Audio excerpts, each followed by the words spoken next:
Hello friends, welcome to बॉस1 academy. जैसा कि आप थंबनेल में देख रहे होंगे, Nalanda open university MSc chemistry part 1 जो कि फिजिकल केमिस्ट्री जो कि एनुअल एग्जामिनेशन जो कि प्रीवियस ईयर का हम यहाँ पे डिस्कस करने जा रहे हैं।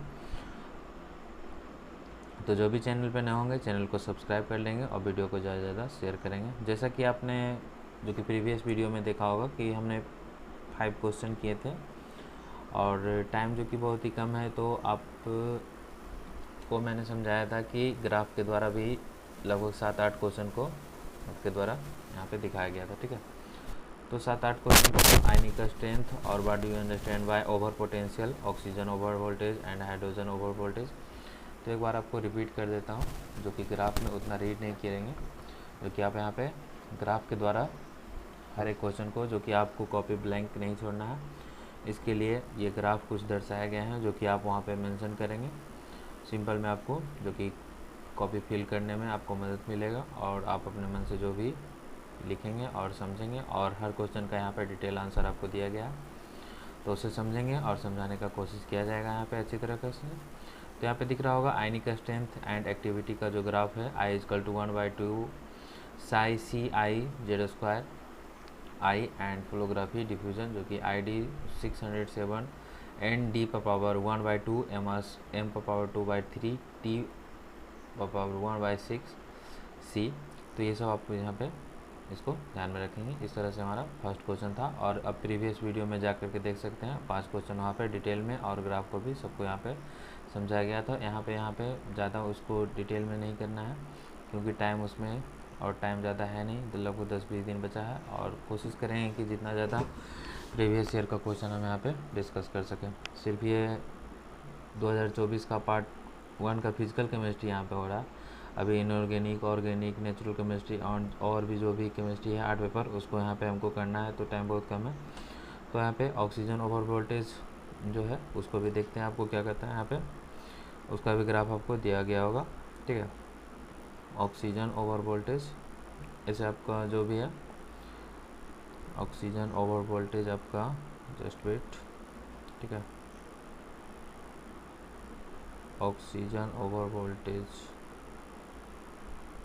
ये देखिए ये सेकेंड क्वेश्चन का आपका हो जाता है। ठीक है, इस सेकेंड क्वेश्चन में आप मेंशन करेंगे ऑक्सीजन ओवर वोल्टेज, ये ओवर पोटेंशियल बैरियर का आप ग्राफ बना दीजिएगा।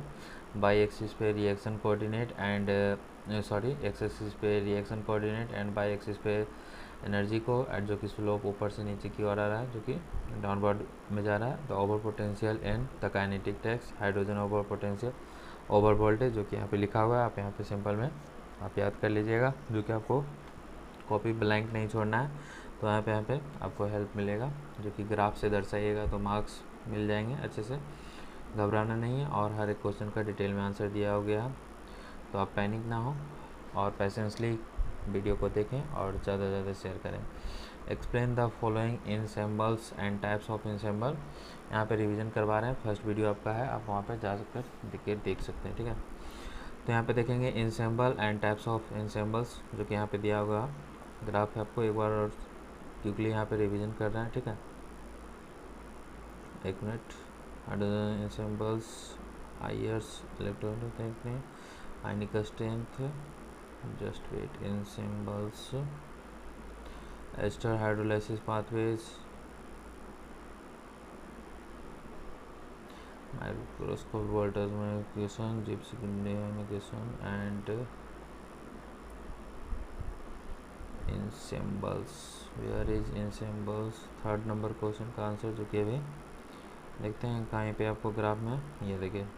ठीक है, ये थर्ड नंबर का आपका हो जाता है, जो कि आप यहाँ पे ध्यान से रखेंगे, जो कि ये ग्राफ को आप यहाँ पे दर्शा दीजिएगा, जो कि आपके लिए बेनिफिशियल हो जाएगा। ठीक है, और बाकी जो भी आपको लिखना होगा आप अपने हिसाब से लिख लीजिएगा, आंसर भी डिटेल में दिया हुआ है, जो कि प्रीवियस ईयर आप वीडियो देख सकते हैं। ठीक है, थर्ड नंबर हो गया, थर्ड नंबर को हमने रिकॉल कर दिया। और फोर्थ नंबर हमारा माइक्रोमोलिकुल्स है, माइक्रोमोलिकुल्स and polymers.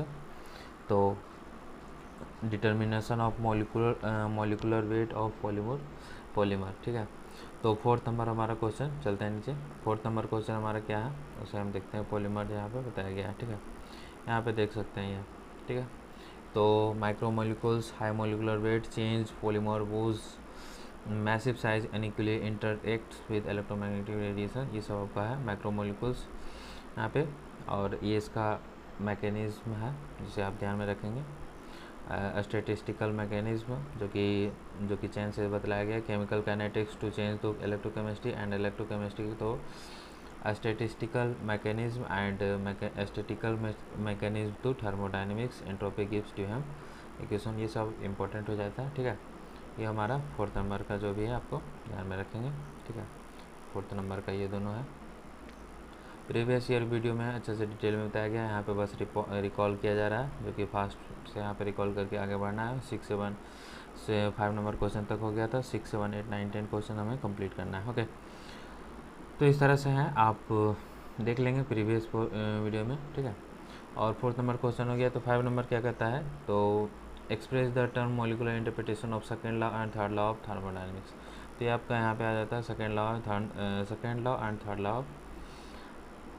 Third law molecular interpretation, ऐसे करके आप ग्राफ बता करके inter approach absolute zero as a temperature approaches 0 kelvin and second law interpretation, ये ग्राफ ऐसे बता करके एंट्रोपी को एस से डिनोट करते हैं। Is a state function defined by the delta S integration D Q reverse by T. Okay, now move to the next question. Next question जो कि हमारा 6 नंबर हो गया, जल्दी जल्दी कर रहा है। और 7 नंबर है वहाँ पे Laplace equation, Boltzmann distribution and Ilkovic equation. 6 number में हमें देखते हैं। तो 6 नंबर हमारा क्वेश्चन क्या कहता है उसे देखते हैं।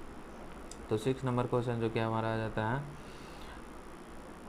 6 नंबर, जो कि यहाँ पे बोल्ट्जमैन इक्वेशन को आपको ध्यान में रखना है। ठीक है, यहाँ पे आ जाता है 6 नंबर। यहाँ पे बस एक ही ग्राफ दर्शा गया है, इसे आप ऐसे बोल्ट्जमैन डिस्ट्रीब्यूशन लॉ को बता देंगे। ठीक है, जो कि इंपॉर्टेंट क्वेश्चन हो जाता है Boltzmann distribution law. NI = formula याद रखिएगा, E⁻I इसे जूम भी आपको करके दिखा देता हूँ। ठीक है, दिख रहा होगा। तो इस तरह से आप करेंगे और ग्राफ को माइंड में कैप्चर रहेगा आपका। ठीक है, तो इस तरह से 6 नंबर हो गया।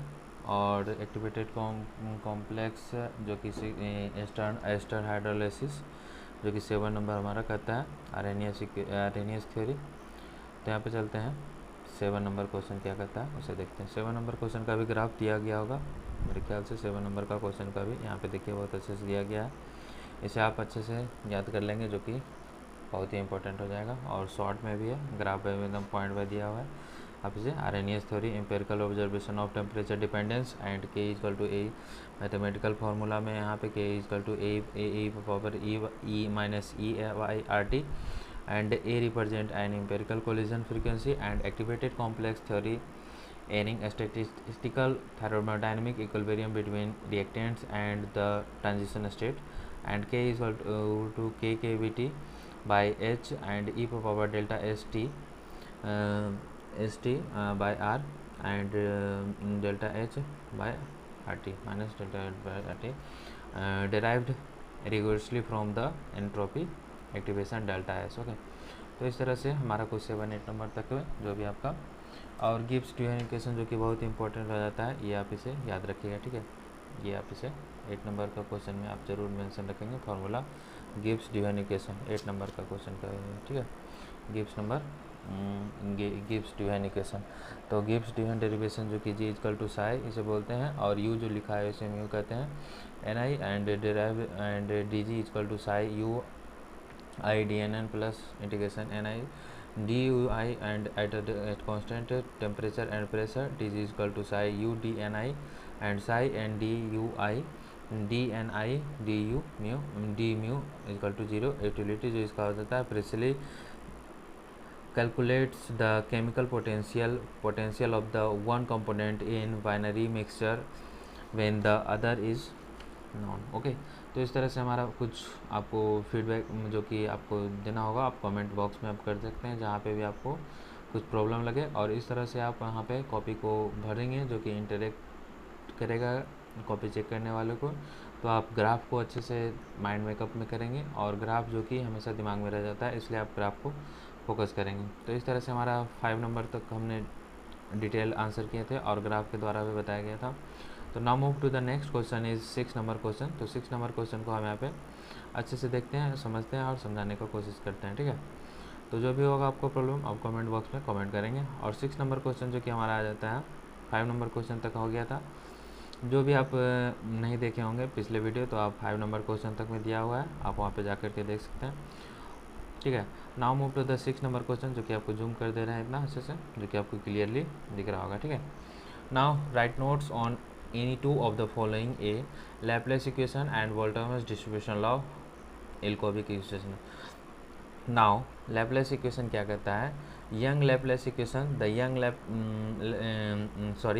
Laplace equation is a fundamental relation in surface chemistry that describes the pressure difference capillary across a curved interface between two static fluids. And here is the mathematical formula of the Laplace equation, जो कि young Laplace का formula क्या हो जाता है? Delta P is equal to P inside minus P outside is equal to gamma into 1/r1 plus r2। ये formula आप याद रखेंगे, जो कि लाप्लेस इक्वेशन का ये फार्मूला हो जाता है, mathematical formula, where gamma is the surface tension of the liquid. ये जो गामा हो जाता है आपका surface tension of the liquid हो जाता है। फॉर अ स्पेसिफाइड बबल और droplet of radius r, where r1 is equal to r2 and r2 is equal to r। The equation simplified to, now move to the, थोड़ा सा नीचे होगा आपका, जो कि सिंप्लीफिकेशन पूरी तरह से, ठीक है। तो यहाँ पे आ जाता है हमारा फोर्स ऑफ स्फेरिकल बबल और droplet radiation r, where r1 is equal to r2 and तो इजकल टू r हो जाता है। The equation simplified delta p is equal to 2 gamma by r for bubble suspended in gas which has two interface, inner and outer, the pressure differences is double, delta p is equal to 4/r, ठीक है। तो इसे आप यहाँ एक बार देखिए ध्यान से और समझें, और जो भी यहाँ पे भी प्रॉब्लम हो कमेंट बॉक्स में कमेंट कीजिएगा। और उतना टाइम है नहीं आपके पास, ज़्यादा दिन डेट शीट आ गया है, तो आप यहाँ पे जल्दी से जल्दी जितना ज़्यादा कवर हो सके और जितना ज़्यादा शॉर्टकट में जा सकते हैं वहाँ पे जा कर के अपना सभी क्वेश्चन को एक बार कवर करेंगे, ठीक है। तो आप यहाँ पे 6 नंबर क्वेश्चन जो कि हम यहाँ पे कर रहे हैं, और 5 नंबर क्वेश्चन तक का जो भी आपके डिस्क्रिप्शन बॉक्स में भी आपको मैं डाल दूँगा, और जा कर के आप देख लीजिएगा, ठीक है। जैसा कि आपने देखा, और ये जो कि हमारा लाप्लेस इक्वेशन, जो कि अब इसको मैं थोड़ा आपको जो कि समझा देता हूँ सिंपल में, कि आपको जो कि ध्यान रहे कि लाप्लेस इक्वेशन अपने भाषा में आप कैसे लिख सकते हो वहाँ पे, और समझना भी जो ज़रूरी हो जाता है, ठीक है। तो लाप्लेस इक्वेशन को यहाँ पे समझेंगे। एक पानी की बूंद जो कि ड्रॉप के अंदर प्रेशर हमेशा बाहर के प्रेशर से ज़्यादा होता है, और ये एक्स्ट्रा प्रेशर लिक्विड के सरफेस टेंशन की वजह से होता है। यहाँ पे सरफेस टेंशन जो कि हमारा दर्शाया गया है गामा से, okay. Here where is the surface tension of liquid is gamma, और ये फार्मूला ज़रूर याद रखेंगे लाप्लेस इक्वेशन का, ओके। ये एक्स्ट्रा प्रेशर लिक्विड के सरफेस टेंशन की वजह से होता है, और फार्मूला जो कि आपको दिया हुआ है, delta P is equal to P inside minus P outside is equal to gamma into bracket 1/r1 plus r2, जो कि आप ध्यान में रखेंगे, ठीक है। और तो यहाँ पे समझते हैं कि जो कि गामा सरफेस टेंशन और रेडियस r, अगर पानी में एक हवा का बुलबुला हो जिसका 2 इंटरफेस होता है, तो प्रेशर जो कि डबल हो जाता है, और डेल्टा पी इजकल टू जो कि 4 गामा, यहाँ पे दिख रहा होगा 4 गामा हो जाता है, ओके। इस तरह से हमारा लाप्लेस इक्वेशन जो कि आप यहाँ पे समझे, जो कि आपको मैंने समझाया। और हेयर इज द डेरिवेशन, जो कि आपका ये भी दिया, देख लेंगे एक बार। तो डेरिवेशन जो कि करता है, consider a spherical liquid droplet of radius r, if we increase its radius by a small amount dr, the work done by the internal excess pressure delta p during expansion is dw is equal to force into dr is equal to delta p into a, and dr is equal to delta p 4 pi r square dr, and second point is the increase of surface area is equal to dA is equal to d into 4 pi r square is equal to 8 pi r dr. The energy associated with the creating the new surface area is dg is equal to gamma into dA is equal to gamma 8 pi r dr, and here third is the at equilibrium dw is equal to dg, and delta p is equal to 4 pi r square dr and gamma 8 pi r dr now, तो delta p is equal to 2 gamma r, now देखते हैं यहाँ पे application इसका क्या करता है। तो एप्लीकेशन यहाँ पे समझते हैं लॉप्लेस इक्वेशन का। Application is explain why small liquid droplets are spherical minimising area and maximising internal external pressure, explain axillary rise and depression in narrow tubes. तो इस तरह से हमारा लॉ प्लेस इक्वेशन जो कि कंप्लीट हुआ, और जो कि आपको जो कि उतना याद नहीं करना है, जो आपको याद नहीं हो रहा और पैनिक नहीं होना है कि इतना हमें पढ़ना है। तो सबसे पहले आप कैसे आपको करना है, लॉ प्लेस इक्वेशन लिखना है। तो लॉ प्लेस इक्वेशन का इतना ध्यान रखिएगा, मैथमेटिकल फार्मूला आप यहाँ पे कम से कम मेंशन कर दीजिएगा। फिर यहाँ पे गामा जो कि हमको क्या बता रहा है, gamma is the surface tension of a liquid is mention कर देंगे आप। And now to move the next point आप कैसे लिखेंगे, डेल्टा पी इक्वल टू, ये सब आप जो भी ब्रैकेट में आपको दर्शा रहा होगा फॉर्मूला उसे आप जरूर रखेंगे। इतना आपको याद नहीं रहता है तो ये कम से कम delta P equal to 2 by याद रखें, या जो भी जैसे आपको याद रखना है जैसे रखें, लेकिन 2 gamma by R. And for bubble suspended in gas में चल जाता है, तो ये गैस में जाने के बाद जो कि inner and outer the pressure difference is double हो जाता है, जो कि गैस में जाने पे इसका प्रेशर जो कि डबल हो जाता है। तो 2 गामा वहाँ पे था और यहाँ पे 4 गामा बाई आर हो जाता है। ठीक है, delta P equal to 4 gamma by R. Now here is the derivation, जो कि आप यहाँ पे इतना लिखना चाहते हैं और जो कि आपके पास है, जैसे करना है कर सकते हैं।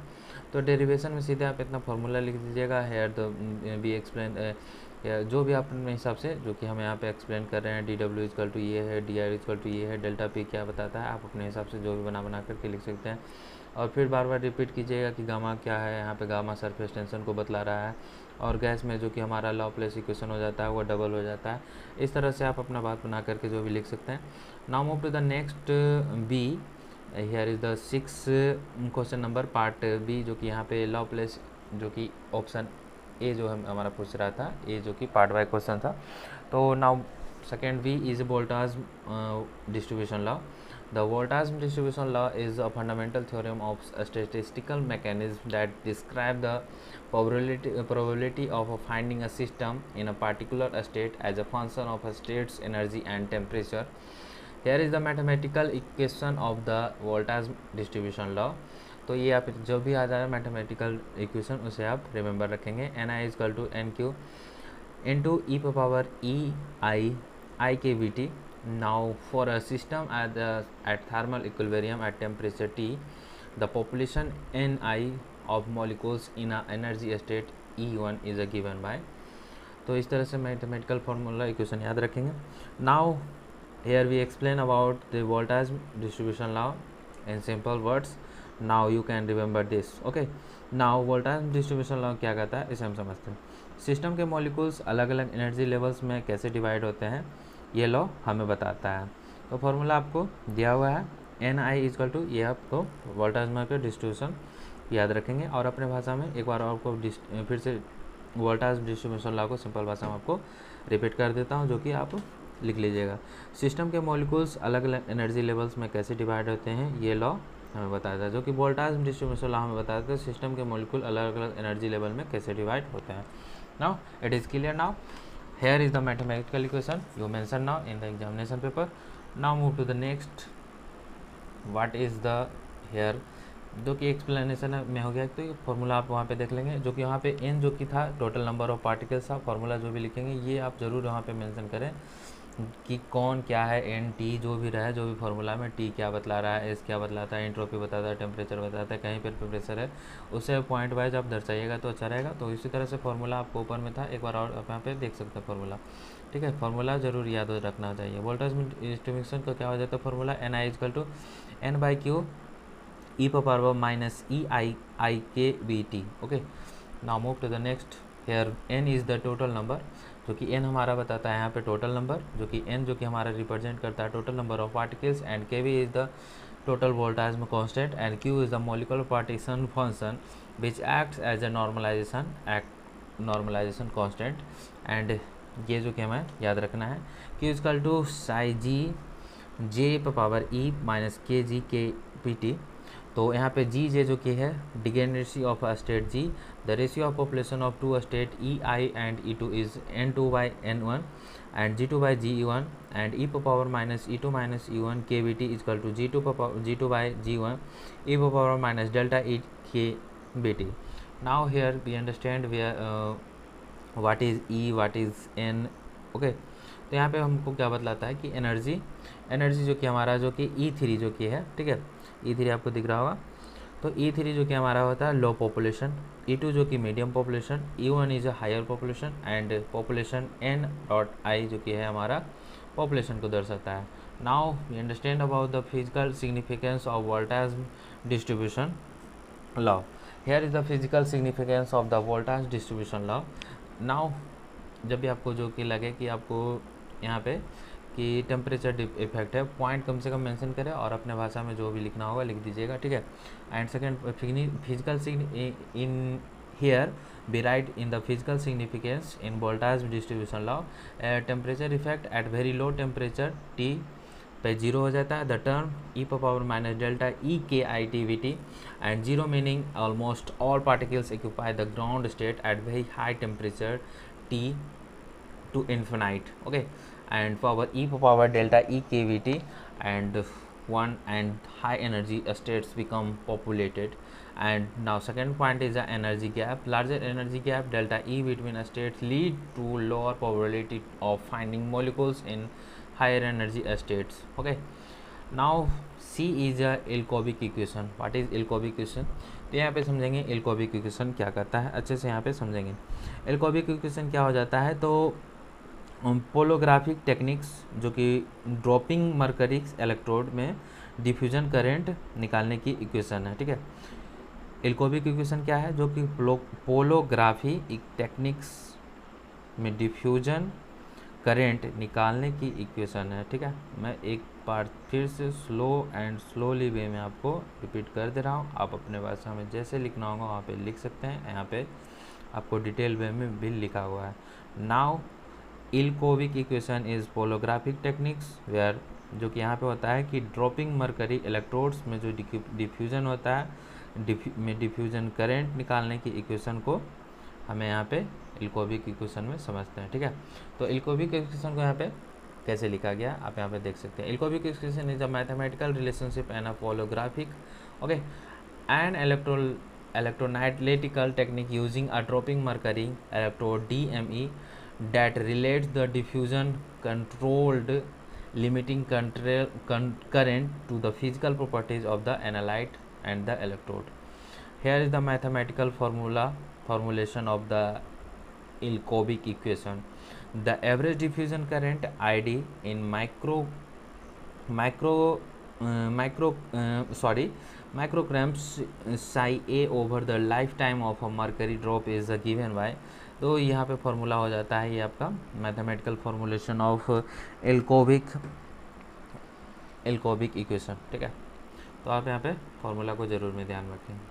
नाउ टाइम बहुत कम है और यहाँ पे जो भी फॉर्मूला आता है उसका वेयर क्या क्या है, आई क्या है, डी क्या है, एम क्या है, जहाँ पे भी टी क्या है, सी क्या है, उसका ज़रूर से हमेशा हर एक फार्मूला का जो कि भी दिया हो रहा है delta S equal to Gibbs Duhem equation voltage distribution जो भी फार्मूला है उसका वेयर जो भी है वहाँ पे प्रेशर इंट्रोपी आपको वहाँ पे ध्यान में रखना है, गामा इज सरफेस टेंशन ये सबको आपको मेंशन करना है, जो भी फार्मूला है उसका वहाँ पे मेंशन करना है। Now here we understand ID is what. तो आईडी यहाँ पर क्या है, तो ID is average diffusion current जो कि यू को हम यहाँ पे म्यू से नोट करते हैं, ठीक है, mu A and 708 at a constant जो कि ऐसे भी दिख रहा है कि नंबर रहता है 8 कांस्टेंट को इधर दर्शा रहा है। तो constant combining several physical and geometrical constants and n is here number of electrons transferred in the electrode reaction and d is diffusion coefficient of electroactive species centimeter square per second and here a small m is the mass flow rate of mercury through the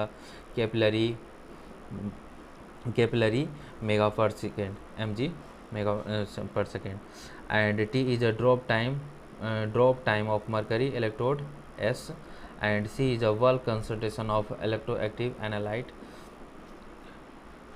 okay, तो यहाँ पे जो कि हमारा where है इसको आप यहाँ पे ज़रूर ध्यान में रखेंगे और ये इल्कोविक का जो मैथमेटिकल फार्मूला है उसे ध्यान में रखेंगे और जो कि मैं आपको सिंपल में बता दिया कि इल्कोविक इक्वेशन जो कि पोलोग्राफिक टेक्निक में डिफ्यूजन करंट के निकालने के इक्वेशन को हमें इल्कोविक इक्वेशन में समझना होता है। और इल्कोविक फार्मूला यहाँ पे लिख दीजिएगा जो कि आएगा क्वेश्चन में, तो यहाँ पे आप ऐसे करके ड्राइव कर दीजिएगा। Now move to the next, जो कि इसका एप्लीकेशन और इम्पोर्टेंस समझते हैं इल्कोविक इक्वेशन का। Here is the importance and application of the Ilkovic equation. Now the quantitative analysis since n, d, m and t are kept constant during a specific experiment. The equation simplifies to id is equal to kc. This direct proportionality between diffusion current and concentration is the foundation for quantitative holographic analysis. And second one is the determination of diffusion coefficient d. If concentration C is capillary parameters m and t are known, the diffusion coefficient of species can calculated experimentally. Okay, now erase it and here is the question number 7. ठीक है, तो ये सब कुछ point थे हमारे 6 number के, तो आप यहाँ पे अच्छे से समझ गए होंगे। और बार बार वीडियो को देखें, जल्दी से जल्दी आप देख करके अब ख़त्म करें। और फिजिकल केमिस्ट्री के बाद जो भी आपका आ जाएगा इनऑर्गेनिक ऑर्गेनिक सब यहाँ पे कंप्लीट करेंगे। तो ज़्यादा से ज़्यादा आप जुड़े रहें चैनल से, आपको हर एक क्वेश्चन का आंसर यहाँ पे करवाया जाएगा। ठीक है, तो यहाँ पे आप समझते हैं कि क्या कहता है हमारा question number 7।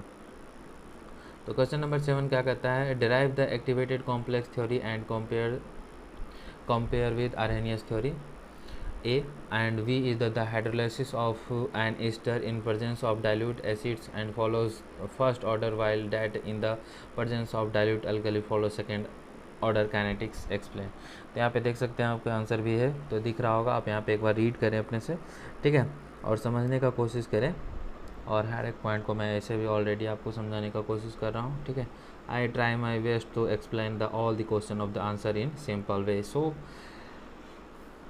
now we here understand about the activated complex theory, transition state theory and activated complex theory ACT, developed by the Henry Eyring, Pauline and Evans in 1935, treats chemical reaction rates as occurring by high energy transition states or activated complex AV that exist in a state's quasi equilibrium as with the reactants.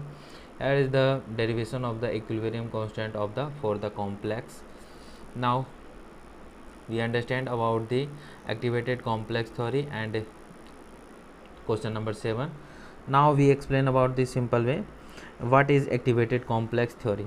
Activated complex theory किसे कहते हैं, short में आप ACT याद रखेंगे। तो Henry आयरिंग्स की ये थ्योरी कहती है कि रिएक्टेंट डायरेक्टली प्रोडक्ट नहीं बनाते हैं, रिएक्शन होते वक्त रास्ते में वो एक बहुत अनस्टेबल और हाई एनर्जी इंटरमीडिएट बनाते हैं, जिसे एक्टिवेटेड कॉम्प्लेक्स कहते हैं। इसे मैंने आपको सिंपल वे में आपको बताया, अपनी भाषा में जो भी लिख सकते हैं। एक बार और आपको रिपीट कर देता हूँ स्लोली वे में, जो कि आप सुन लें और अपने वर्ड्स में उसे मेंशन करें। Here activated complex theory Henry Eyring के द्वारा इसे दिया गया था। हेनरी आयरिंग की एक थ्योरी कहती है कि रिएक्टेंट्स डायरेक्टली प्रोडक्ट नहीं बनाते हैं, रिएक्शन होते वक्त रास्ते में वो एक बहुत अनस्टेबल और हाई एनर्जी इंटरमीडिएट बनाते हैं, जिसे एक्टिवेटेड कॉम्प्लेक्स कहते हैं। ओके, तो here is the derivation of the activated complex theory. तो first point is equilibrium constant for the complex. The concentration of the activated complex is assumed to be rapid equilibrium with the reactants, and K is equal to AB by A into V, and AB is equal to K into AB. Okay, and second point is the rate of product। देखिए आपको जो ये याद रखना है, आप ये इतना नहीं लिखिएगा तो यहाँ पे चले equilibrium constant of for complex, ये फार्मूला लिख दीजिएगा। फिर second rate of product formation क्या हो जाता है, इतना आपको ध्यान में नहीं रहे तो कम से कम रेट ऑफ प्रोडक्ट फॉर्मेशन में लिख दीजिएगा कि rate equal to V into A B plus plus equal to V power K B and A into B. And rate of production में इतना आपको ध्यान में नहीं रहेगा तो ये आप जरूर कम से कम ये जरूर रखिए और पॉइंट वाइज डिनोट कीजिएगा तो मार्क्स जरूर मिलेंगे। Now the rate of product formation, इसे रीड कर लेते हैं थोड़ा सा। The rate of reaction depends on the concentration of the activated complex and the frequency we with which it across the energy barriers.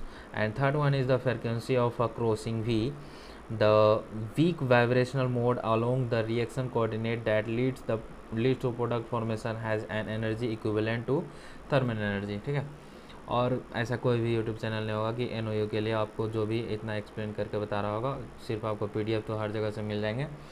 Okay, तो यहाँ पे channel को सब्सक्राइब कीजिएगा और सपोर्ट कीजिएगा कि आपको सभी क्वेश्चन का आंसर आपको सिंपल में आपको दिया गया है और पॉइंट बाय लिखने के लिए आपको बता रहे हैं कि कैसे आप लिखेंगे तो आपको स्कोर अच्छे से कर सकेंगे। ठीक है, तो देखिए यहाँ पे समझते हैं, ज़्यादा बकवास नहीं करना है। Where H is a Planck's constant and K V is the voltage constant. यार इज़ द फॉर्मूला जो कि आप यहाँ पे ध्यान रखेंगे, जो कि एच जो कि हमारा प्लैंक्स कांस्टेंट आ जाता है and K V is the voltage constant and fourth point is the rate constant. Substituting V and a V into the rate expression, rate is equal to kVt by h and k into ab. Since the macroscopy rate law is the rate KAV, the rate constant k is equal to kVt by h and k, where k is the transmission coefficient usually assumed to be 1. And fifth point is the thermodynamic formulation. Using the relationship between the equilibrium constant and standard gives free energy of activation. Del G equal to del H minus del T S. Okay, यहाँ पे देखते हैं इसको थोड़ा सा। तो यहाँ पे क्या जाता है, ये आप यहाँ पे थर्मोडाइनमिक्स फार्मूला में ये आप पढ़े होंगे, del G equal to del H minus del T S and K equal to E power del G by R T equal to E power del S by R E minus del H by R T. Substituting this into the rate constant expression and the Eyring equation k is equal to kVt by h and e power delta s by re minus delta h by rt. Now comparison with Arrhenius theory, तो यहाँ पे comparison करेंगे Arrhenius theory से। तो the empirical Arrhenius equation क्या कहता है, Arrhenius equation यहाँ पे k is equal to a power ea by rt. We can relate the parameters of the two theories, physical interpretation of pre-exponential factor and the activation energy. Okay, तो यहाँ पे थोड़ा सा आप रीड करेंगे, जो कि क्या हमारा करता है आर्हेनियस का प्री एक्सपोनेंशियल फैक्टर। ओके, यहाँ पे देखेंगे 7 नंबर का एक क्वेश्चन है आर्हेनियस का, जो कि हमेशा अच्छा क्वेश्चन हो जाता है आर्हेनियस थ्योरी को, जो कि आपको बुक में भी दिया होगा, तो आप इसे भी देख लेंगे। और यहाँ पे जो कि हमारा आ जाता है दो एम्पेरिकल, एक मिनट, तो comparison with Arrhenius theory, the empirical Arrhenius equation is k is equal to a power ea by rt. We can relate the parameter of two theories, physical interpretation of the pre-exponential factor a. Comparing both expressions shows the Arrhenius pre-exponential factor corresponding to a and kVt by h e delta s by r. Arrhenius treated as a as a empirical frequency factor and A C T, जो कि ए C T यहाँ पे आपको बताया था activated complex theory, short में आप यहाँ पे ध्यान में रखेंगे। A C T gives a physical meaning, it is directly related to the entropy of activation delta S. Entropy को जो हम रिप्रेजेंट करते हैं एस से, and a highly negative delta S highly order transition state result in a small A and slower reaction rate. Now activation energy, what is activation energy यहाँ पे देखते हैं। तो activation energy versus enthalpy of activation delta H. Activation energy को represent करते हैं E A and enthalpy of activation delta H से।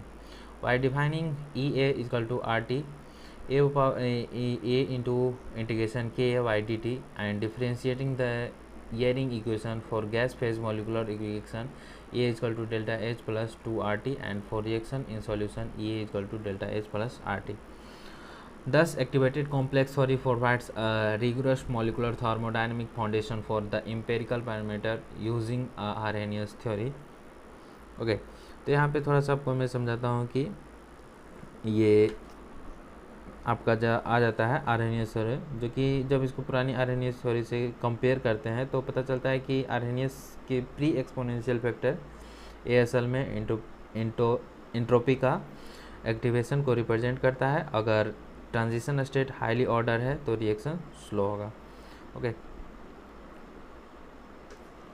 तो ईस्टर हाइड्रोलाइसिस यहाँ पे आ जाता है, एक Easter hydrolysis kinetic acid versus alkali. यहाँ पे समझते हैं, आपको समझाते हैं थोड़ा सा ईस्टर हाइड्रोलाइसिस को सिंपल वे में। Acid versus alkali, acid catalysed pseudo first order को फॉलो करता है। इसमें एसिड कैटलिस्ट होता है और पानी जो कि वाटर जो कि हमारा रिएक्शन करता है, और क्योंकि पानी की क्वांटिटी सॉल्यूशन में बहुत ज़्यादा होती है और रिएक्शन के दौरान वाटर की क्वांटिटी वर्चुअली कांस्टेंट ही रहती है, इसलिए रिएक्शन का रेट सिर्फ ईस्टर की क्वांटिटी पर डिपेंड करता है, इसलिए इसके सूडो फर्स्ट ऑर्डर कहते हैं। Okay, here we compare about, here we read ester hydrolysis kinetic acid versus alkali. Now move to the next point and here we understand about the acid catalyst hydrolysis, जो कि आपको simple में समझाया आपने, और इसका मैकेनिज्म भी आपको दिया हुआ है, जो कि आपको इतना ध्यान में रह जाता है तो अच्छी बात है, लेकिन जो कि आपका एक्सप्लेनेशन ऑफ काइनेटिक्स है तो रेट यहाँ पे याद रखेंगे। रेट इजकल टू के ester H2O plus hydrogen ion, role of water because the reaction is carried out in dilute aqueous acid. Water acts as a both reactant and the solvent. The concentration of water is to extremely high, 50.5 molarity compared to the water 0.01 to 0.1 molarity. Simplification: throughout the course of the reaction, the change in water concentration is negligible and the catalyst concentration H plus remains constant. Consequently, both can be merged into the rate constant. Now, next point is here is the formula. So आप simplification में आप यहाँ पे ज़रूर से mention करेंगे। Okay, role of water में KOBC catch H2O and H plus ion and rate KOBC and ester. Now next is यहाँ पे देखते हैं because the rate depends only on concentration of single reactant the ester, the reaction behaves as a pseudo first order reaction, जो कि आपको पहले ही को simple में समझा दिया था। तो alkali catalyse hydrolysis second order kinetics. Alkali catalyse hydrolysis saponification of Easter is represented by CH3COO C2H5 and OH and CH3COO C2H5OH। है is the mechanism of the explain, जो कि इसका मैकेनिज्म को समझते हैं यहाँ पे, जो कि इस in basic medium the hydroxide ion acts as a nucleophile that directly attacks the carbonyl carbon of the ester. Okay, it is consumed ostensibly as a reactant rather than the acting simply as a catalyst. कम से कम आप ये equation ज़रूर बता दीजिएगा, ठीक है, जो कि एस्टर से हाइड्रोलाइसिस हाइड्रोक्साइड रिएक्ट करें तो यहाँ पे आपको carbonyl carbon of the ester and consume एस्टोमेसर रिएक्टेंट एंड रेट लॉ, ठीक है, ये सब यहाँ पे ऐसे करके आप दर्शा दीजिएगा। एंड रेट लॉ को यहाँ पे रेट लॉ का इक्वेशन जो कि है ईस्टर हाइड्रोक्साइड आयन, जो कि हमारे के Easter and hydroxide ion.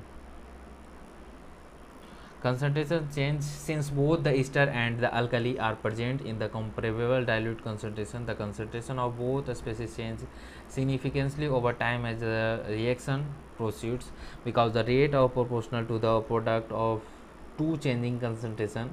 The overall order of the reaction is second order, first order with respect to the ester and first order with respect to the hydroxide ion.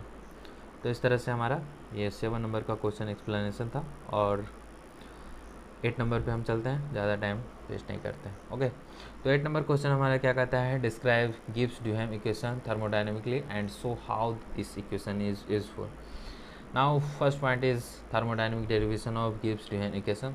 आपको इतना literature नहीं याद रखता है तो कम से कम फर्स्ट पॉइंट ज़रूर मेंशन कीजिएगा, thermodynamic derivation of the Gibbs Duhem equation. और आपको मैं सिंपल में गिब्स-ड्यूहम इक्वेशन के बारे में बता देता हूँ, आपको जो लिखना होगा अपने मर्जी से लिख दीजिएगा, और लिटरेचर आपके सामने तो ऑलरेडी है ही, जो आपको याद हो जाता है तो अच्छी बात है। Now we explain about the Gibbs Duhem equation, Gibbs Duhem equation derivation.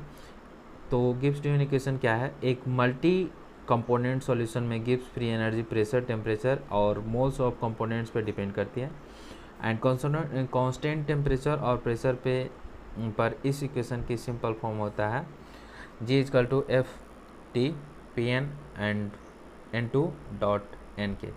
The exact differential of Gibbs-Duhem equation by given dg integration dg by dt Pni dt is plus integration dg by integration dp and Tn dp plus psi integration dg by integration ni and tp dni। तो यहाँ पे read करते हैं, the आपको समझाते हैं कि Gibbs Duhem equation को एक बार। तो एक मल्टी कंपोनेंट सॉल्यूशन में Gibbs free energy pressure, temperature और मोल्स ऑफ कंपोनेंट्स पर डिपेंड करता है और कांस्टेंट टेम्परेचर और प्रेशर पे इक्वेशन का सिंपल फॉर्म होता है। Now here we read the Gibbs Duhem equation describes how the chemical potential of different components in a multi-component system vary with one another constant temperature and pressure, and consider a multi-component open system. The total Gibbs energy is a state function that depends on a temperature, pressure and the number of moles and its constituent component. तो इसे आप numerical जो कि आपको ध्यान में रखेगा। Using standard thermodynamic relation को यहाँ पे देखते हैं। तो here is the using a standard thermodynamic relation integration dg by dt integration dg by delta g by delta t and p and I equal to s entropy जो कि यहाँ पर रिप्रेजेंट करता है और v जो कि वॉल्यूम को, और delta g by delta N I T P N mu जो कि chemical potential of component I को बतलाता है। तो substitution this relation into differential equation yields fundamental equation D G minus S D T V D P psi U I D N I equation first जो कि हो जाता है। And at the same time because G is a extensive property it is a homogeneous function of a degree 1 with respect to number of moles by Euler theorems that total Gibbs free energy can be expressed directly as G is equal to psi n I ui taking the total differential of the product sum expression, क्योंकि यहाँ पे expression numerical आपको दे गया, ठीक है। एक minute,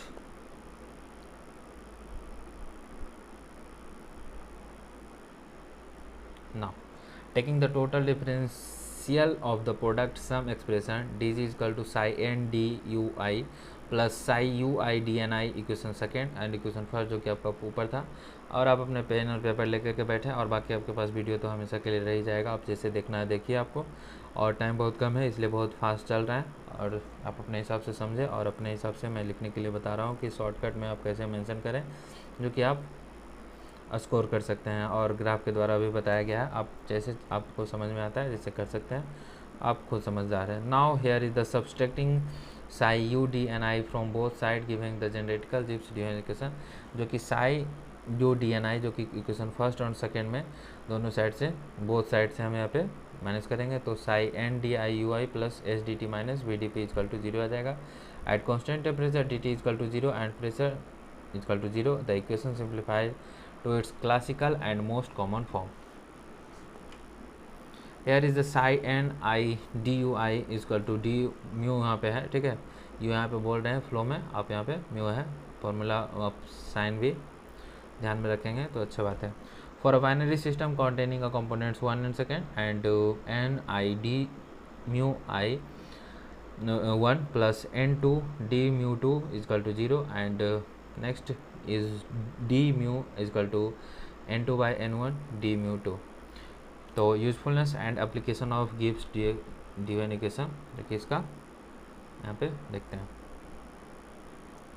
तो ये आपका यहाँ पे थोड़ा सा रीड करें आप, usefulness and application of Gibbs Duhem equation. तो हमारा क्या आ जाता है, यूजफुलनेस एंड एप्लीकेशन, जो आप रीड किए होंगे तो अच्छी बात है, एक बार रीड करना चाहिए। Interpretation of chemical potential, the equation shows that the chemical potential or a partial molar quantities of components in a mixture not depends on the another binary mixture. In chemical potential component I increase, the chemical potential of component 2 must decrease and dU less than 0 and calculation। आप usefulness of application equation में इतना literature नहीं याद रहता है तो सिर्फ interdependence of chemical potential mention करेंगे और second one the calculation of partial molar quantities को मेंशन करेंगे और जिसमें फार्मूला आ रहा है उसको वहाँ पे मेंशन करके आप आगे बढ़ जाएंगे। जो भी आपको सेंटेंस आपको जो भी आपको रीड करके जो भी याद हो जाता है तो अच्छी बात है एंड पॉइंट वाइज ज़रूर मेंशन करके आप मूव ऑन करेंगे। Now here is the third point is the thermodynamic consisting test in chemical engineering a physical chemistry Gibbs Duhem equation is used to check a consistency of experimental vapor liquid equilibrium data if major activity coefficient of binary mixture do not satisfy the Gibbs-Duhem relation. The experimental data consider the thermodynamical inconsistent. और simple भाषा में आप एक बार ज़रूर read करें, आपको exam में लिखने में कोई प्रॉब्लम नहीं होगा। और जो नहीं याद होता है तो कम से कम first point usefulness and application of Gibbs Duhem equation में इंटरडिपेंडेंस ऑफ केमिकल पोटेंशियल लिख दीजिएगा। तो सेकेंड में लिख दीजिएगा calculation of partial molar quantities and formula कर दीजिएगा S1D integration gamma 1 plus x2d integration y2 equal to 0 and third is the thermodynamic consistency test. Now move to the next 9 number question, जो कि हमारा second last question है इस session का, जो कि 10th क्वेश्चन था और 5 क्वेश्चन हमारे प्रीवियस क्लास में ही हो गया था। आप उसको जा करके देख लीजिएगा और ये जो कि यहाँ पे कंप्लीट हो जाएगा हमारा 10 क्वेश्चन। और उसके बाद नेक्स्ट पेपर हम यहाँ पे लेकर चलेंगे, पार्ट 2 का जो पेपर है उसको हम देखेंगे। तो जो भी चैनल पे जुड़ रहे होंगे चैनल को सब्सक्राइब कीजिएगा, ठीक है। यहाँ पे रीड करते हैं, explain the following terms, entropy is a state function and V is the relation between the chemical potential and composition. Here A जो कि हमें बताता है फर्स्ट क्वेश्चन जो कि पार्ट वाइज पूछा गया है, क्वेश्चन नंबर 9 का ए जो कि हमारा कहता है entropy is a state function. तो यहाँ पे समझेंगे entropy is a state function क्या है। अ state function is a property of a system whose value depends slowly on the current state of the system, characterized by the parameters like temperature, pressure, volume and composition, and is independent of the history or path taken to reach the state। तो यहाँ पे समझते हैं कि क्या कहता है हमारा एंट्रोपी स्टेट फंक्शन एक सिंपल में। तो स्टेट फंक्शन वो होता है जो कि इस बात पे डिपेंड करता है कि रिएक्शन किस पाथ से हुई है, और बल्कि सिर्फ इस पर डिपेंड नहीं करता कि उसकी इनिशियल और फाइनल स्टेट क्या है। तो एंट्रोपी आप समझ गए होंगे। आपको सिंपल में आपको यहाँ पे समझ एंट्रोपी स्टेट फंक्शन क्या क्यों है। तो स्टेट फंक्शन वो होता है जिसपे जो होता है कि डिपेंड नहीं करता है। स्टेट फंक्शन वो होता है जो इस बात पे डिपेंड करता है कि रिएक्शन किस पाथ से हुई है, बल्कि सिर्फ इस पर डिपेंड नहीं करता है कि इनिशियल से फाइनल स्टेट क्या है। ओके, तो थर्मोडायनेमिक प्रूफ यहाँ पे दिया हुआ है। तो proof the entropy S is a state function to analyse Clausius definition of entropy change of reversible. तो मैं यहाँ पे पूरा नहीं बताऊंगा। क्लाउसिस डिफिनीशन आपको जो कि हमारा थर्मोडायनेमिक्स का मैंने क्लास लिया था उसमें आपको बताया गया है। क्लाउसिस डिफिनीशन वहाँ पे जा करके देख लीजिएगा, वीडियो आपको पढ़ा हुआ है। और आप लोगों का सपोर्ट के कारण ही वो सब लिटरेचर वहाँ पे नहीं पूरा, मैं तो टारगेट किया था कि पूरा 8 बुक का कंप्लीट करने का, और टाइम भी बहुत कम मिला, इसके कारण थोड़ा हो गया, ठीक है। तो यहाँ पे देखते हैं कि ds equal to dq reversible by T according to Carnot's theorem for any working substance undergoing a reversible cycle process Carnot, the net heat exchange divided by the temperature at which it is exchanged sum to 0, integration dq reversible by T equal to 0। The mathematics, if the line integral of differential quantity around any closed loop is 0, then quantity must be an exact differential। ठीक है, यहाँ पे जो भी graph जो बताया जा रहा है, जैसे भी आपको कम से कम जो फिगर में जैसे बताया जाता है और जो मैथमेटिकल फार्मूला आ रहा है उसे आप ज़रूर मेंशन करेंगे, जो पॉइंट आ रहा है उसे आप मेंशन करेंगे, जिससे आपको स्कोर अच्छा होगा, ठीक है। क्योंकि लिटरेचर जो हो सकता है उसका याद नहीं रहा है, तो आप ऐसे करेंगे तो आपका स्कोर अच्छा होगा और पास अच्छे से हो जाएगा। तो जैसे कि यहाँ पे हमारा एक ग्राफ के द्वारा एक छोटा सा बताया गया है, जिससे प्रेशर जो कि हमारा वाई एक्सिस पे हो जाता है, एक्स एक्सिस पे हमारा वॉल्यूम हो गया है। इस तरह से सुंदर वे में दर्शाया गया है कि स्टेट 1 से हमारा पाथ ए रिवर्स गया एंड फिर स्टेट 2 में हमारा रिवर्स पाथ बी पे आया। तो इस ग्राफ को आपको माइंड में रखेंगे, सिंपल में आपको ध्यान में रहेगा। In mathematics the line integral differential equation, इस आपको रीड कर लीजिएगा, रीड कर भी दिया हूँ मैंने। और यहाँ पे आप फार्मूला जो किया जाता है इसे सिंपल में आपको देखिए कितना अच्छे से ब्रेक करके बताया गया, तो आप इसे अच्छे से समझते हैं। यहाँ पे consider system changing reversibility from state 1 to state 2 by path A and returning to state by path B.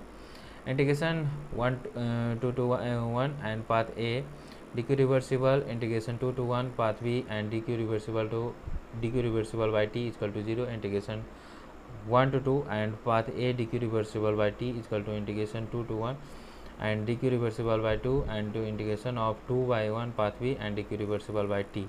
This prove that the changing entropy delta S, S से डिनोट करते हैं एंट्रोपी को, and S2 minus delta S equal to S2 minus S1 is identical for path A and path B, because the values of delta S depends only on the initial and final states and is independence of the path. Entropy is a state function. तो इस तरह से है. And now V is the relation between chemical potential and composition. तो chemical potential और composition क्या है यहाँ पे समझते हैं. केमिकल पोटेंशियल जो कि किसी सब्सटेंस की एस्केपिंग टेंडेंसी बताता है और उसकी कंपोजिशन मात्रा से डायरेक्ट लिंक है. तो यहाँ पे सब समझते हैं कि chemical potential I of component in a mixture represent its escaping tendency and deeply tied to its concentration और composition. For an ideal gas किसे कहते हैं, जो रॉल्स लॉ को फॉलो करता है उसे आइडियल गैस कहते हैं. ठीक है, तो लिटरेचर आपको बताया गया था, समराइज किया गया था. थर्मोडायनेमिक्स का ही पार्ट है आइडियल गैस. जो भी आप वहाँ पे जाकर के लिटरेचर भी देख सकते हैं, लेकिन लिटरेचर का टाइम नहीं है. तो आप यहाँ पे आप अपना जैसे भी होता है प्रैक्टिस करें. जैसे कि फर्स्ट आप पॉइंट तो ज़रूर मेंशन करेंगे फॉर आइडियल गैस. तो आइडियल गैस में हमारा आ जाता है mu naught equal to mu naught I equal to plus RT integration XI. Okay, तो इस तरह से वेयर जो कि mu naught is a standard chemical potential है of the pure component I at 1 atmosphere and temperature T. R is the universal constant and T is the absolute temperature, and X1 is the mole fraction of the component, and G0 is less than or equal to X1 and X1 is less than or equal to 1. Okay, not because X less than or equal to 1 the term in X1 is negative or 0 for a pure substance. This means the chemical potential of component in a mixture is always lower than its chemical potential in its pure states. Simple में दिया हो गया है और उतना time नहीं है कि आपको डिटेल में समझा सकें. और समझ सकते हैं कि आप जो 5 साल या 10 साल का टारगेट कर रहे होंगे तो कितना वीडियो और कितना मेहनत लग सकता है आपको समझने और समझाने में. ठीक है, तो इसलिए जहाँ तक शॉर्ट ब्रीफ में आप जल्दी से आंसर राइटिंग लिखने का कोशिश करें. Now move to the next point is जो कि आइडियल सॉल्यूशन आइडियल गैस का था. Here is the non ideal real solution. The in real solution electrostatic and molecular integration cause deviation from ideality. To account for this, the mole fraction is replaced by activity AI. mu I is equal to mu naught I plus RT integration AI. Okay,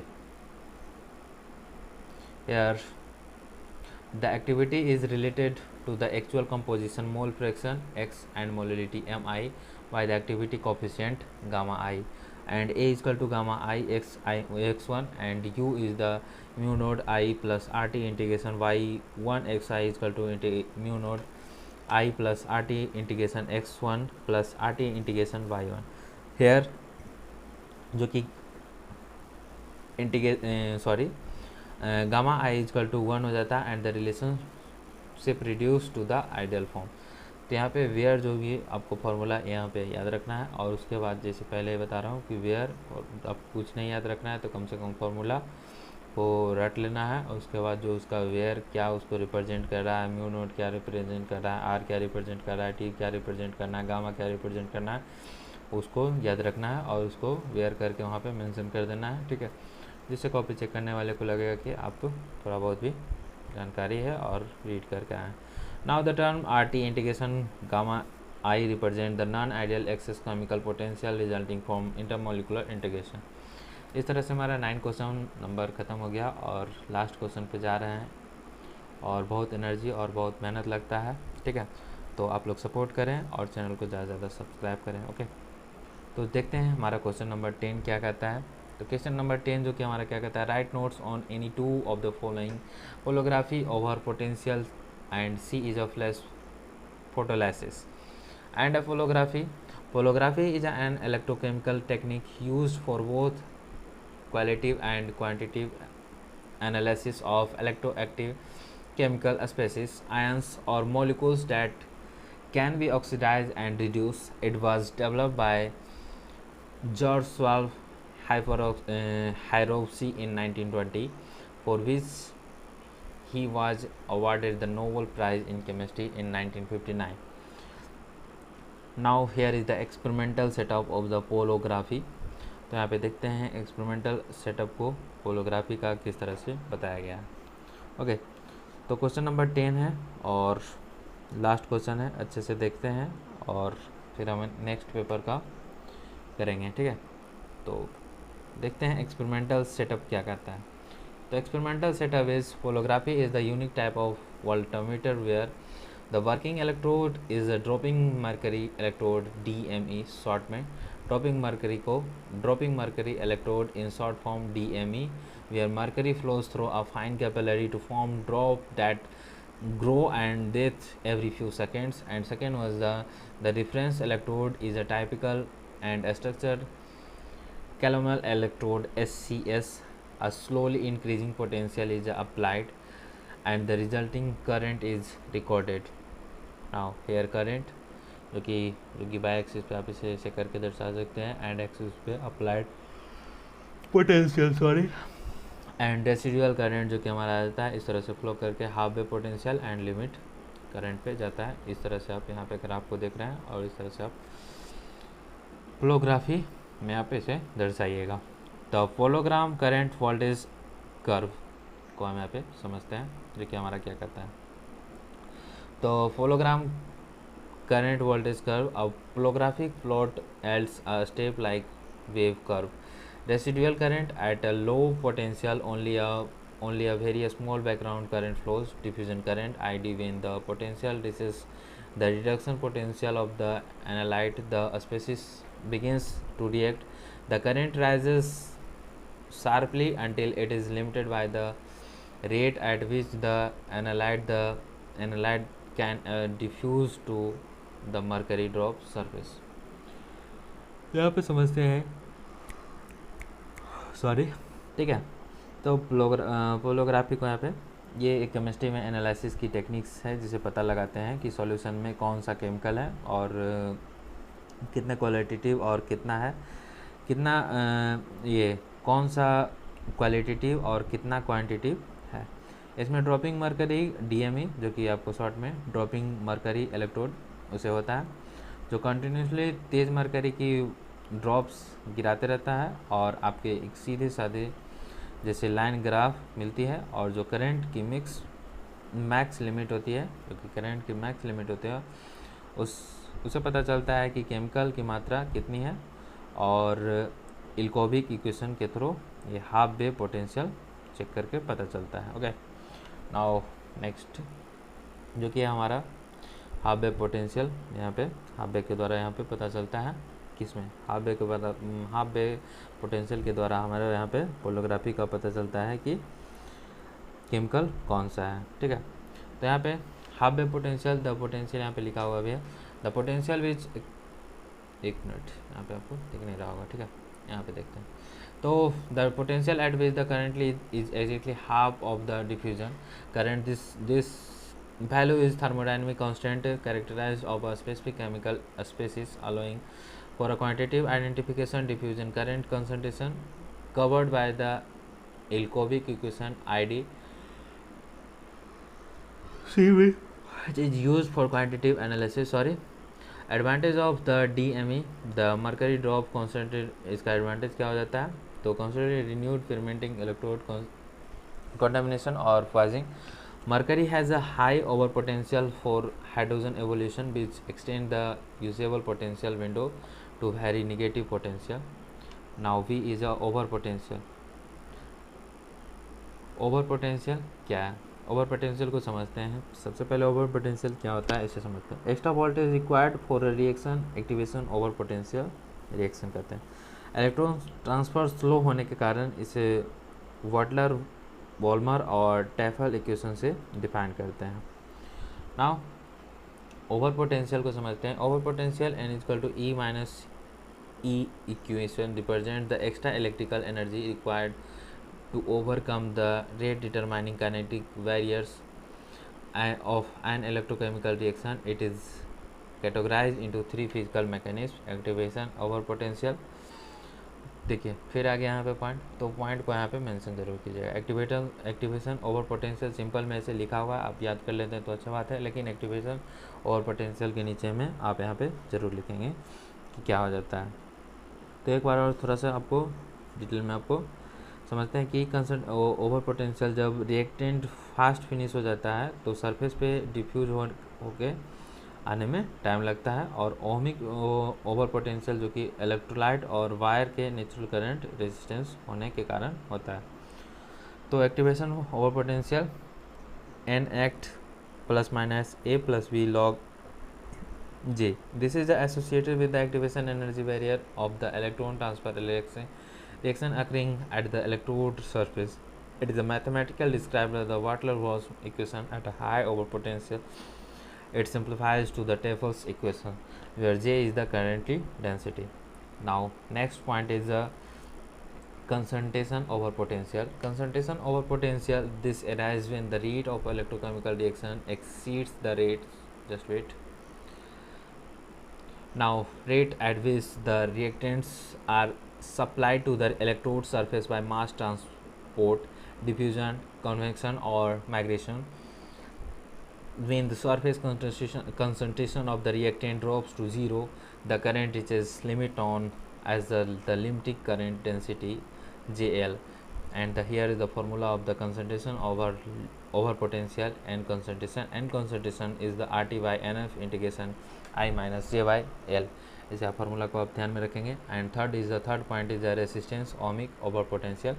Here is that this is the cause why the electrical resistance of the electrolyte solution and contact resistance, it follows Ohm's law, and Ohm is equal to I into R solution.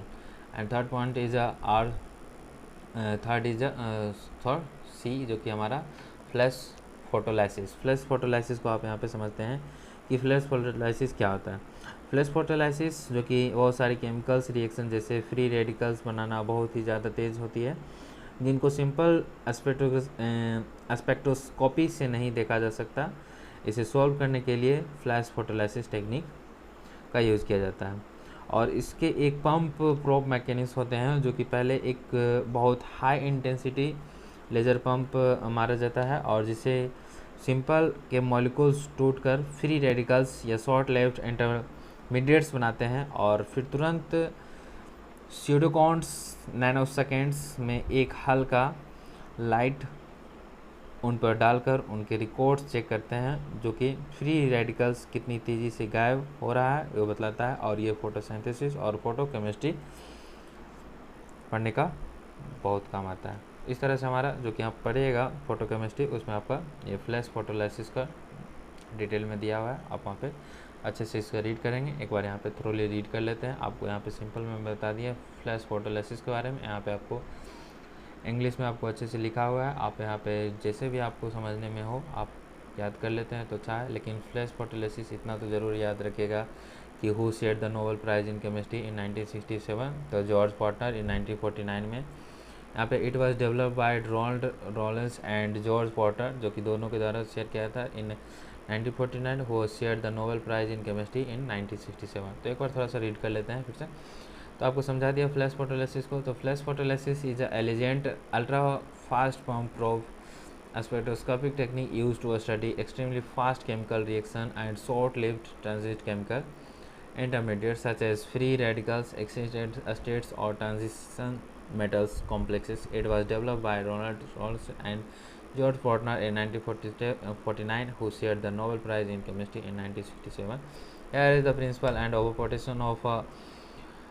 principle of operation of flash photosynthesis.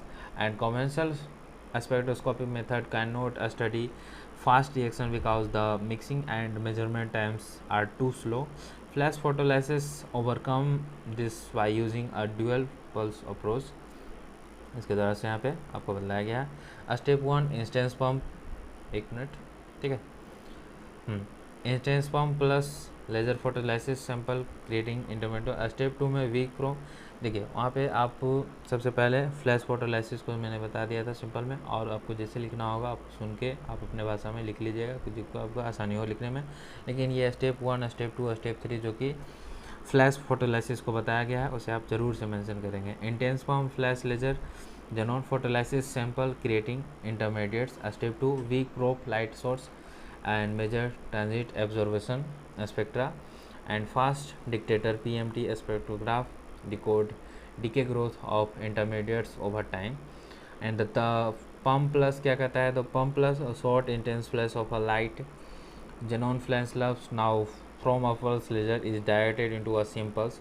This flash photolizes dissociation of or existed the target molecules, generating at a high concentration of transient intermediate species in a fraction of a microsecond and nanosecond of femtosecond. And second point is जब आपको समझ में ना आए तो the pump plus लिखेंगे, और जो भी आपको थोड़ा बहुत जो आपको टाइम में कर लीजिएगा कि पम्प प्लस जो कि है हमारा high concentration of transmit intermediate species में जाता है, नैनो सेकेंड एंड फिर सेकेंड में ऐसे करके आप बात बना करके लिख लीजिएगा, लेकिन पॉइंट को जरूर मेंशन करें. The pump plus second is a probe plus a second much weaker continuous और delayed light source is a pass through the sample. And third is the detection and spectrograph monitor the change in absorption of the probe light as a function of time. This records the real time decay of the transient intermediate or the formation of the final products. तो इसका application थोड़ा सा देख लेते हैं. Application जो कि हमारा कहता है photosynthesis elucidating the ultra fast electron transfer pathways in chlorophyll, and radial chemistry measuring the kinetics of recombination reaction of highly reactive radicals like OH plus OH and hydroxide and chlorine. And photochemistry studying single to triplet intersystem crossing rate in organic molecules. ठीक है, तो इस तरह से हमारा application और जो भी हमारा 10 क्वेश्चन कंप्लीट हुआ, और मैंने अच्छे से जो भी हुआ कहीं पे आपको कमी लगे तो आप कमेंट कीजिएगा. मैंने अपना बेस्ट किया है. I try my best to solve all the question in a simple way. So if you like the session, then subscribe it, and thank you. Have a nice day.